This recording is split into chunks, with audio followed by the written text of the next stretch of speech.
Being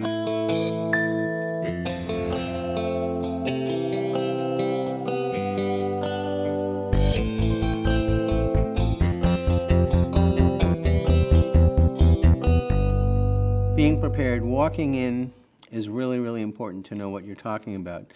Now, I might have had a case the day before that was really long and just came home and wanted to go right to bed, but I have briefs to read, and I'm going to stay up and read those briefs just to make sure that they know that the money they've invested in this mediation is going to get them a mediator who knows what's going on. When I prepare for a mediation, I read statements, read briefs. I also invite the attorneys to give me a call to let me know what they believe might be the obstacles to our session.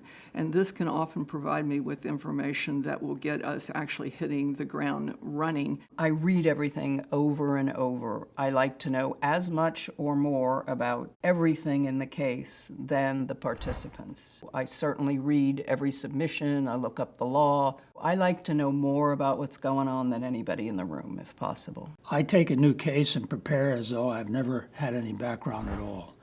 I read the briefs, I read the case law, I understand the business aspects, I research the parties. I think we try to view mediation as a process as opposed to an event. So everybody feels really good if at the end of a day the case settles. But I think everybody understands that's not always possible.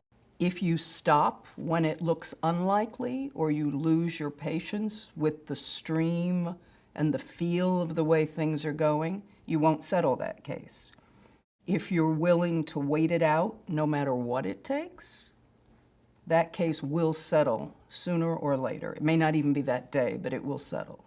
If we don't settle a case on a particular day, I want to make sure that the attorneys understand why it didn't settle and that we have a game plan going forward. It's incumbent upon the mediator, and certainly consistent with my practice, to do follow-up work and have caucuses by telephone, bring the parties back to mediation, monitor what's going on in the litigation, finding the right sweet spot and moment to re-engage.